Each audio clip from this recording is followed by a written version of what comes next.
नमस्कार दोस्तों, पूरे देश भर में उबाल है चीन के सामान के बहिष्कार को लेकर। हालांकि एक वर्ग का ये भी कहना है कि चीन को लेकर जो भारतीयों के बीच में गुस्सा है, उस गुस्से को शांत करने के लिए, कहीं ना कहीं डाइवर्ट करने के लिए मोदी सरकार चीनी सामान के बहिष्कार का प्रोपेगेंडा फैला रही है, जिसमें उनका आईटी सेल भी मदद कर रहा है और बीजेपी एज एन पार्टी भी इसमें मदद कर रही है।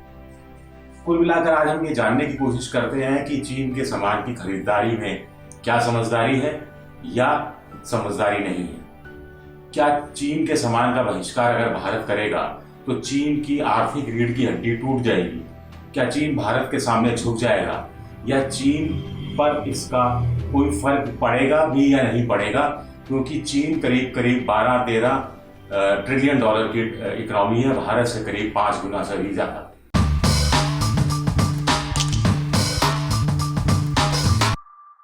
इसका हम विवेचना करने की कोशिश करते हैं। सबसे बड़ी बात है कि चीनी सामान का बहिष्कार आप कीजिए, बेशक कीजिए, लेकिन उन गरीब व्यापारियों का तो कुछ सोचिए जिनके पास चीन का सामान अभी पड़ा हुआ है। एसी भी है, फ्रिज भी है, अगरबत्ती भी है, दिए भी हैं, बल्ब भी हैं, ऐसी छोटी से बड़ी चीजें सब हैं। और ये सामान ये लोग खरीद चुके हैं, पैसा शी जिनपिंग की जेब में जा चुका है। अब ऐसे में इस सामान का बहिष्कार होता है तो इनकी तो रोजी रोटी वैसे ही कोरोना के कारण संकट में है, तो अब और ज्यादा इनका धंधा मारा जाएगा। तो क्यों ना ऐसा हो कि कोई डेडलाइन फिक्स कर दी जाए, मान लीजिए 31 दिसंबर तक जितना सामान है ये बेच दें, उसके बाद से नया सामान नहीं मंगाएंगे, इस बात का कोई कॉल हो जाए। दूसरा ये कि बहुत से लोग हिंदुस्तान में चीन से कच्चा माल मंगाते हैं, कलपुर्जे मंगाते हैं, उनको असेंबल करते हैं और फिर उसका निर्यात करते हैं, उसमें मुनाफा कमाते हैं। कुछ तो वो निर्यात वापस चीन को कर देते हैं, उसमें मुनाफा कमाते हैं। तो ऐसे में जब चीन के सामान के बहिष्कार की बात होगी तो उनको भी घाटा ही होगा। तीसरी बात यह है कि गरीब और मध्यम वर्ग हमारे यहाँ बहुत बड़ा वर्ग है, कोरोना की मार वैसे ही झेल रहा है। ऐसे में अगर वो छोटी मोटी कोई चीज खरीदना चाहता है, मान लीजिए एसी खरीदना चाहता है, फ्रिज खरीदना चाहता है या कुछ और ऐसी इलेक्ट्रॉनिक आइटम खरीदना चाहता है, तो चीन का सामान का अगर हम बहिष्कार करते हैं तो उसका विकल्प महंगा पड़ेगा, करीब 1.5 गुना महंगा पड़ेगा, करीब 2 गुना महंगा पड़ेगा। तो ऐसे में क्या हम ये न्याय करेंगे उन लोगों के साथ जो सस्ता माल चीन से खरीद सकते थे और अपनी महत्वाकांक्षा, अपनी जरूरत की चीजें पूरी कर सकते थे? वैसे भी जिस दूसरे देश से वो सामान खरीदेंगे उस सामान में क्या गारंटी है कि चीन के कलपुर्जे शामिल ना हो? इस बात की कौन गारंटी लेगा? चौथी बात यह है कि किसी भी देश की जो नीति होती है वो एकसार होनी चाहिए, सभी देशों को लेके एक समान होनी चाहिए, तभी विदेशी निवेशकों का विश्वास जगता है, एफडीआई में वो पैसा डालते हैं। अगर हम इस तरह की हरकत करेंगे चीन के साथ तो फिर कौन हम पर विश्वास करेगा? यही बात शायद भारत सरकार भी समझ रही है, इसलिए भारत सरकार ने अधिकृत रूप से चीन पर ना तो कोई आर्थिक प्रतिबंध लगाया है, ना आर्थिक प्रतिबंध लगाने की बात कर रही है। 1-2 मंत्रालय ने 1-2 ठेके निरस्त करने की बात जरूर की है, घोषणा जरूर की है, लेकिन वो ठेके कब निरस्त होते हैं, कब निरस्त नहीं होते हैं, या कोई बीच का रास्ता निकाला जाता है, ये अभी कुछ भी तय नहीं है।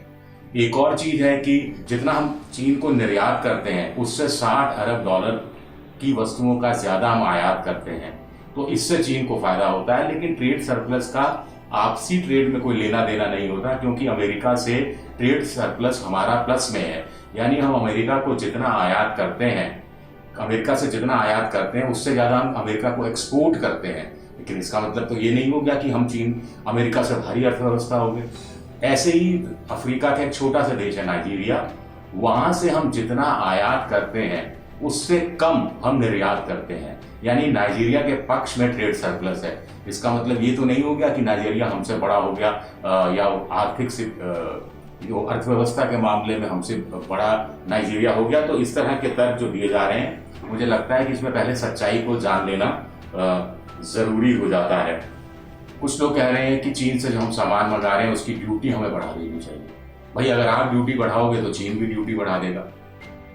और या तो फिर जो सामान हम चीन से को निर्यात करते हैं और कोई दूसरे देश भी निर्यात करते हैं, तो चीन दूसरे देशों को ज्यादा तरजीह देना शुरू कर देगा। जैसे ताजा उदाहरण बांग्लादेश का है, इसमें 3000 से ज्यादा वस्तुएं जो चीन बांग्लादेश से मंगाएगा उसमें 97% टैरिफ में कटौती कर दी है। चमड़े का सामान भी शामिल है, जाहिर तौर पर भारत का चमड़ा का सामान अब चीन में बिकेगा नहीं, क्योंकि बांग्लादेश का बहुत ज्यादा सस्ता पड़ेगा, वही सामान वहां बिकेगा। चीन ने पिछले साल 2,495 बिलियन डॉलर का एक्सपोर्ट किया था और 2,134 बिलियन डॉलर का उसने इंपोर्ट किया था।